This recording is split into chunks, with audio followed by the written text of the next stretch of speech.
আসসালামু আলাইকুম, কেমন আছেন সবাই? আশা করি ভালো আছেন। আজ আমি আপনাদের সঙ্গে শেয়ার করতে চলে আসলাম বাচ্চা বড় সকলের পছন্দের মজাদার চিকেন স্যান্ডউইচ রেসিপি।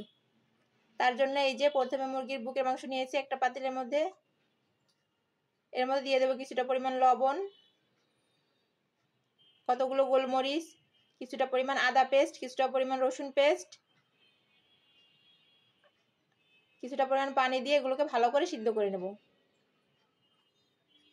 এদিকে অন্য পাশে একটা ব্লেন্ডার জারে দিয়ে দেবো একটা সিদ্ধ ডিম, কিছুটা পরিমাণ চিলি ফ্লেক্স,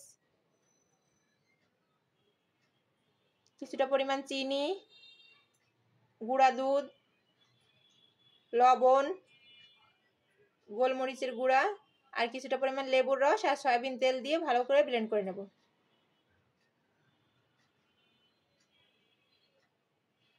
যা ব্লেন্ড করা হয়ে গেছে, ওর মধ্যে রসুন দিতে ভুলে গেছিলাম, আবার পরে অ্যাড করে দিয়েছিলাম।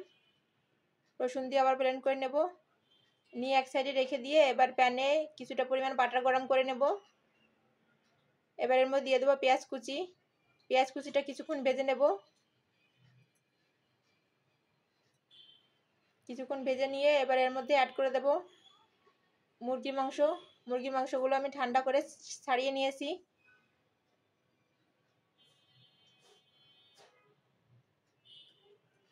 এবার এর মধ্যে দিয়ে ভালো করে ভেজে নেব, অল্প আঁচে একটু লাল লাল করে ভেজে নেব।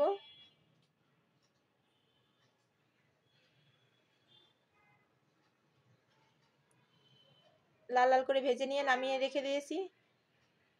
এবার একটা বলে মুরগির মাংসগুলো নিয়ে নেব। এর মধ্যে দিয়ে দেবো শসা কুচি। শসাগুলো আগে থেকে কুচি করে পানিটা চিপে ফেলে দিয়েছি।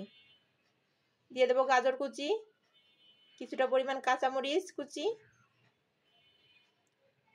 যে মেয়োনিজটা রেডি করে রেখেছিলাম মেয়োনিজটা, টমেটো সস দিয়ে এগুলো একসঙ্গে ভালো করে মিক্স করে নেব। আমি এর মধ্যে কোনো এক্সট্রা লবণ দিচ্ছি না, যেহেতু মেয়োনিজের সসে লবণ আছে। মিক্স করা হয়ে গেলে এবারে পাউরুটির চারপাশ আমি কেটে নিয়েছি। নিয়ে একটা পাউরুটির উপরে অল্প করে বিছিয়ে দেবো সবগুলো। অল্প অল্প করে বিছিয়ে দিয়ে উপর দিয়ে দিয়ে দেবো গ্রেট করা চিজ। আপনারা এখানে স্লাইস চিজটাও দিতে পারেন।